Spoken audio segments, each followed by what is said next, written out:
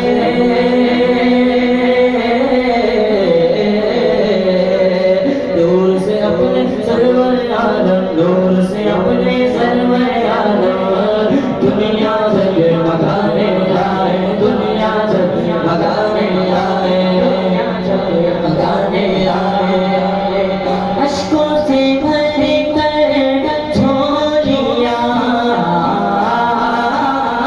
اشکوں سے بھر کر جھولیاں آنکھیں عالم دنیا جگمگانے آئے دنیا جگمگانے آئے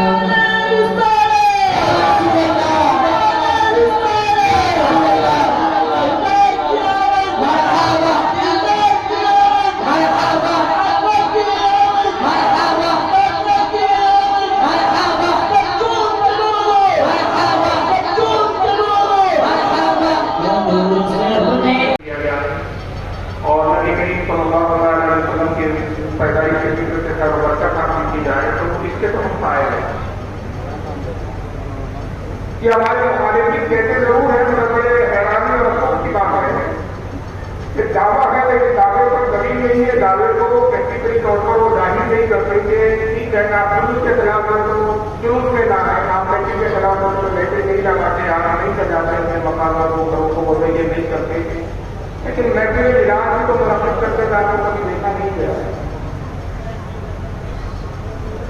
سیرت النبی کے جلسے لیتے ہیں کہ آج تک کسی بھی بدعقیدہ کو محفل ملاپ کے نام سے جلسوں منعقد کرتے ہوئے نہیں ان کے جلسے جلسے ہوتے سیرت النبی کے نام سے ہوتے تو بھائی جب آپ نبی کی پیدائش کے نبی کی ملاپ کی مخالف نہیں ہے خلاف نہیں ہے تو پھر آپ جو بہتر طریقہ سمجھتے ہو طریقے سے کسی طرح سے لوگوں کو پتہ چلے کہ بھائی ایسا نہیں ایسا بنانا چاہیے اصل میں معاملہ کیا ہے ان کو نبی کی پیدائش سے نہیں کی گئی اور ظاہر سی بات ہے کہ یہ کیوں نہ کہے کہ ان کے جب سے آنا تھا بہت افسوس ہوا تھا نبی کی ولادت کے بعد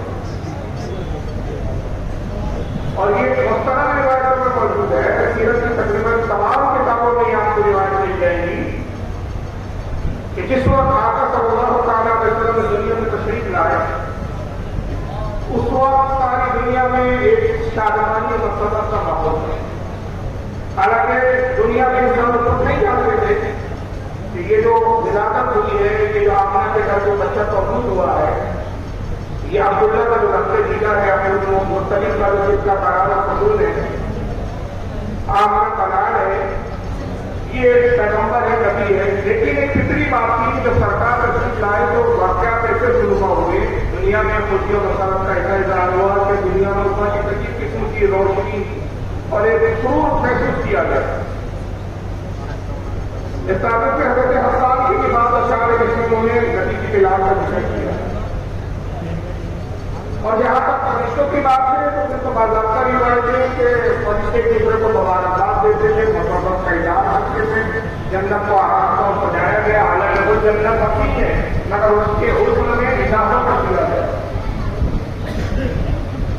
روایتیں بیان کی جاتی ہیں روایتوں میں آتا ہے حضرت جبریل علیہ السلام کی جھنڈے کے ساتھ آتی تھی سب رنگ کے جھنڈے کے ہر رنگ کے جھنڈے 3 جھنڈے کے ایک کھانے کا وقت نصب کیا ایک مشرق میں اور ایک مغرب اور بعض روایتوں میں 4 جھنڈے کا ذکر ہے کہ کیسے مقدس پر جھنڈے کا نصب کیا 3 کی بھی روایت ہے 4 کی بھی روایت ہے پوروں کو آراستہ ہونے کا حکم دیا گیا آسمانوں میں روشنی میں اضافہ کر دیا گیا تو سارا عالم وہ مسرت تھا نبی کی ولادت کا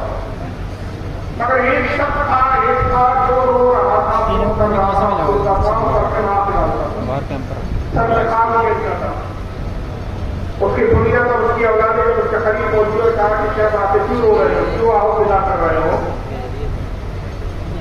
کیوں ماتم برپا کیا ہوا ہے؟ تو رونے والے نے کہا کہ آج محمد صلی اللہ علیہ وسلم پیدا ہوئے ہیں.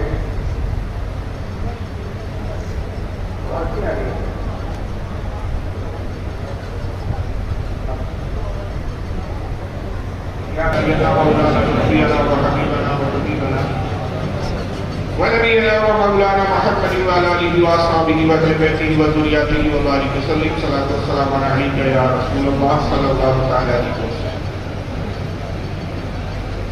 تو میں کر رہا تھا کہ وہ رو رہا تھا، رونے والا. اس کی ذریت نے پوچھا کہ کیوں رو رہے ہو؟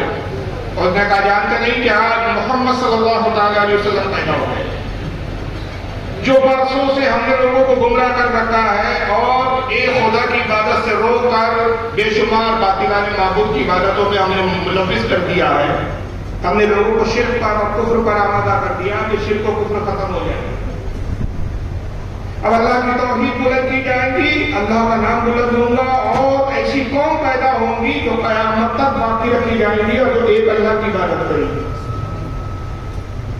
جتنے محنت اور جتنے منصوبے ہم نے بنائے، جن منصوبوں پہ ہم نے کام کیا وہ سب پانی ہو گئے، سب ختم ہو گئے، ہماری محنت جاری کر دی.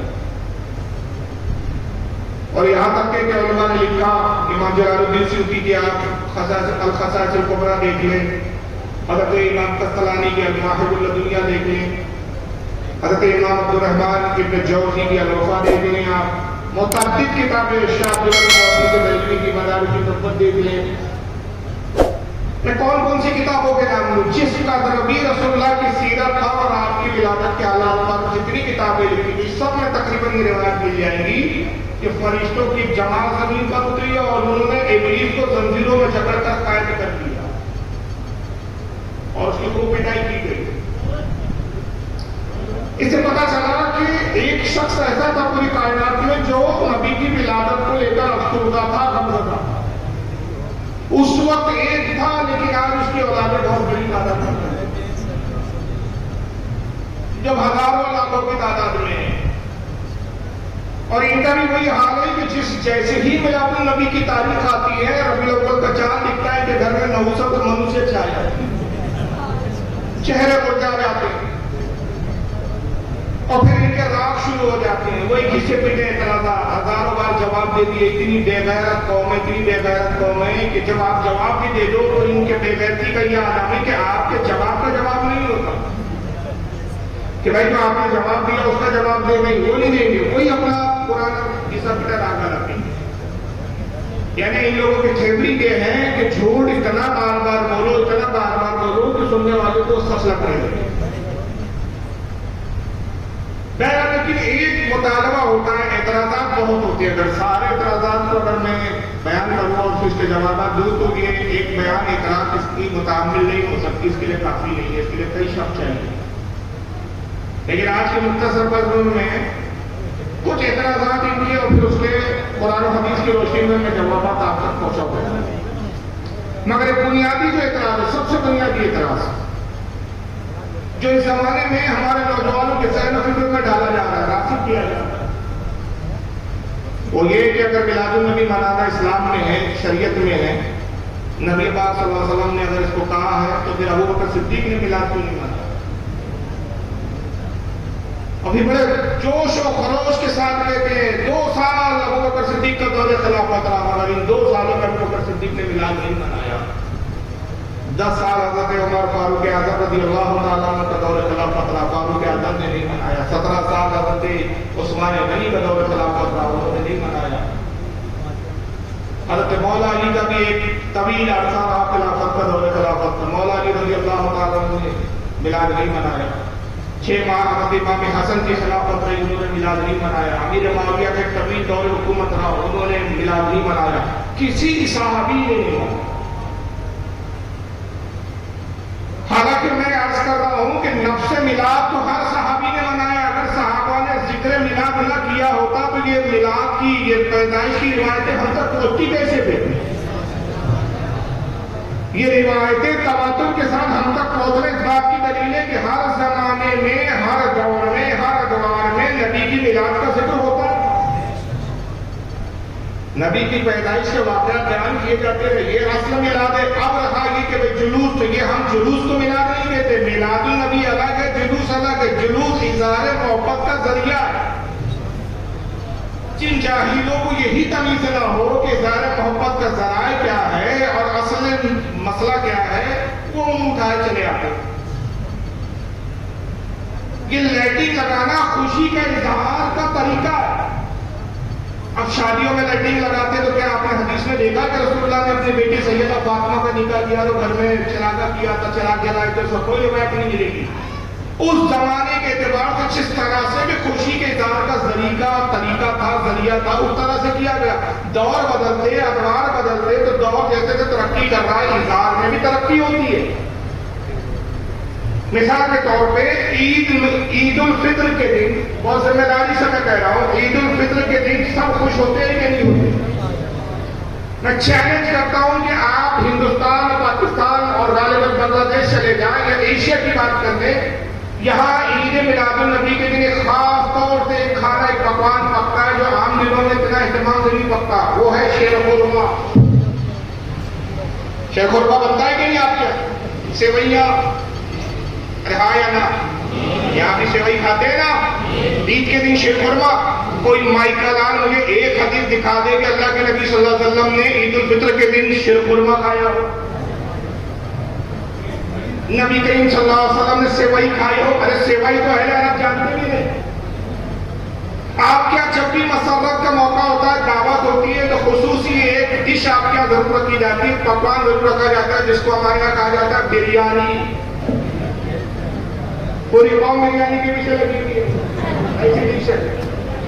میں تو مذاق کہتا ہوں کہ اگر اتنی بڑی کمزوری بن گیا ہے بریانی ہماری قوم کی کہ اگر جنگ چل رہی ہو تو دشمن کو پتہ چل جائے نا کہ اس قوم کی کمزوری کیا ہے، تو ایک طرف ایک بریانی بھی بنائے اور کہہ رہے بھائی پر بریانی بٹ رہی ہے، ہم خیال رکھ کے بریانی نہ کریں. یہ بریانی کا حال ہے ہماری قوم کا. مگر آپ ایک روایت مجھے ایسی دکھا دیں کہ اللہ کے نبی صلی اللہ علیہ وسلم نے کبھی بریانی کھائی ہو. سرکار نے کبھی بریانی نہیں کھائی. اب اس طرح کی مثالیں دیتے ہوئے کہتے دیکھو بریانی کی مثالیں دے رہے، حدیث کی. میں ابھی مثال دے رہا ہوں، حدیث اور ہے، دلیل اور ہے، مثال اور ہے. جن بیچاروں کو دلیل اور مثال میں فرق نہیں معلوم وہ منہ بولتے ہیں. مثال بے ہی نہیں ہوتی. قرآن میں اللہ تعالیٰ نے بے شمار مثالیں دی ہے. چھٹی کی مثال دی ہے، ریت کی مثالیں دی ہے، پانی کی مثالیں دی ہے، مکڑی کی مثالیں دی ہے. اور جو مثالیں دی وہ بے ویسا ہوتا نہیں ہے، سمجھانے کے لیے مثالیں دی جاتی ہے. نبی نے بریانی نہیں کھائی، مگر نفس اظہار مسرت شریعت میں موجود ہے. مہمان کے آنے پر خوشی کا اظہار کرنا اور اپنی حیثیت کے مطابق مہمان کو اچھی چیز کھلانا یہ شریعت میں موجود ہے. لیکن ہمارے ہاں مہمان کی دعوت میں بریانی کھلانا، گوشت کا اہتمام کرنا، یہ قواعد ایک طریقہ ہے. ہم اس طریقے سے کرتے ہیں. تو غرض کے جہاں جیسا معمول ہوتا ہے، جیسا اظہار محبت کا طریقہ ہوتا ہے، اس طرح کیا جاتا ہے. اصل مسئلہ ہے اظہار محبت، اظہار عشق، اظہار مسرت، اظہار خوشی.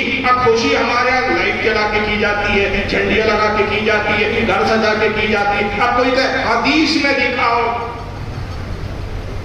تو ایسا معلوم ہوتا ہے کہ یہ تو بیچارہ اتنا حدیث کا پابند ہے کہ اگر اس کی بیوی رات کے 2 بجے بولے نا سنیے جی بریانی کھانے کا دل چاہ رہا ہے، تو کہتا رکو پہلے میں کتاب میں دیکھتا ہوں کہ رات کے 2 بجے بیوی کے فرمائش پر بریانی کھائی جا سکتی ہے یا نہیں کھائی جا سکتی.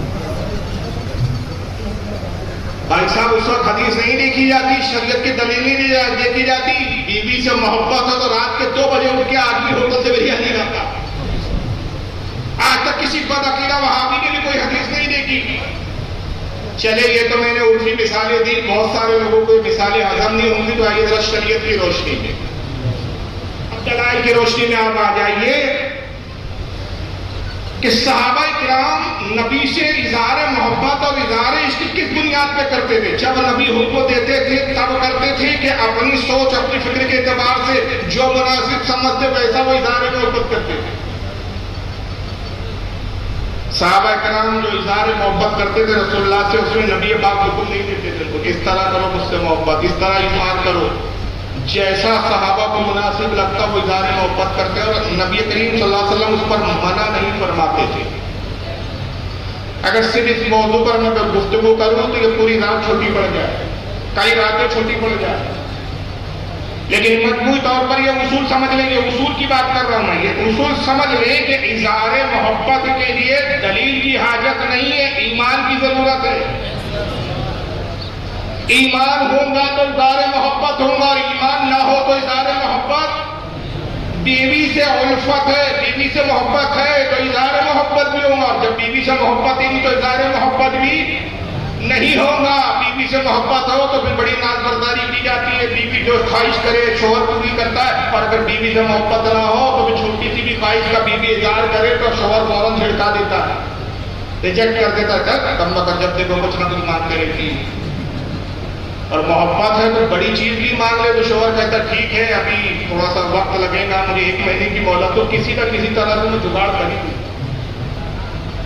یہ محبت ہے، محبت کے لیے شوہر دلیل نہیں دیکھتا۔ اسی طرح صحابہ کرام کی مثال ہے، تمثیل ہے، صحابہ کرام جب موقع آتا رسول سے محبت کے اظہار کا وہ دلیل نہیں دیکھتے تھے، حضور کا حکم نہیں دیکھتے تھے، بلکہ وہ اظہار محبت کر جاتے تھے۔ وجہ کیا تھی؟ ان کے بعد نبی کی محبت کے لیے ایمان تھا، اور ایمان چاہیے اظہار محبت کے لیے، دلیل کی حاجت نہیں ہے۔ اسی طرح میلاد النبی اظہار محبت ہے، اور اس کے لیے ایمان چاہیے، دلیل کی ہمیں ضرورت نہیں ہے۔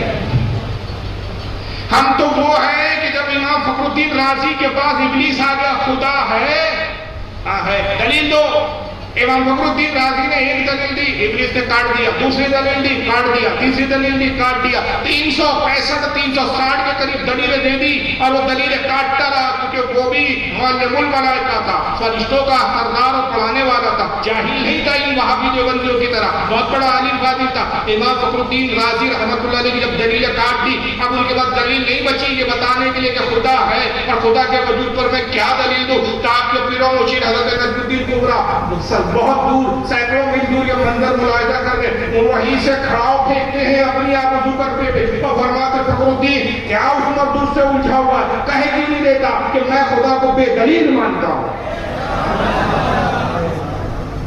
تو پتہ چلا اظہار محبت اور اظہار ایمان کے لیے دلیل کی حاجت نہیں ہے۔ اب آئیے میں کچھ دلیلیں آپ کے سامنے دے رہا ہوں۔ دلیل اس بات کی نہیں، کس بات کی؟ کہ صحابہ جو اظہار محبت کرتے تھے اس کے لیے وہ دلیل کا انتظار نہیں کرتے تھے، آقا کے حکم کا انتظار نہیں کرتے تھے۔ آئیے قرآن کے بعد جو سب سے عظیم تر کتاب ہے اس کا نام ہے صحیح بخاری، اس پر سب کا اتفاق ہے، دیوبندیوں کا بھی اتفاق ہے، نام نہاد اہل حدیثوں کا بھی اتفاق ہے، اور ہم اہل سنت و جماعت کا بھی اتفاق ہے۔ قرآن کے بعد سب سے عظیم ترین کتاب صحیح بخاری، امام بخاری نے اس کو ترتیب دیا۔ آئیے امام بخاری کتاب الوضو میں حدیث لاتے ہیں، حدیث نمبر 187، امام بخاری رحمۃ اللہ علیہ حدیث نمبر 187 کتاب الوضو پہلی ہی جلد میں پہلے ہی حصے میں ابتدا میں ہی کتاب الوضو میں لاتے ہیں کہ اللہ کے نبی صلی اللہ علیہ وسلم جب نماز کے لیے باہر تشریف لاتے تو بلال اس کو آواز دیتے، بلال وضو کے لیے پانی لاؤ۔ حضرت سیدہ بلال رضی اللہ تعالیٰ نے وضو کے لیے پانی لاتے، اور جیسے ہی پانی ڈالتے سرکار اپنا دست مبارک دھوتے، ابھی وہ پانی زمین پر گر بھی نہیں پاتا، بے شمار صحابہ کرام کے ہاتھ آتے اور اس پانی کو، اس جو مستعمل پانی جو نبی کے دست مبارک کو چھو کر زمین کی طرف آ رہا ہے، اس پانی کو اپنے ہتھیلیوں پر اپنے ہاتھوں پر لے لیتے، اور پھر اس پانی کا کیا کرتے؟ چہروں پر ملتے، بدن پر ملتے۔ امام بخاری نے حدیث تو لکھی مگر پوری بخاری پڑھ جائیے، پوری مسلم پڑھ جائیے۔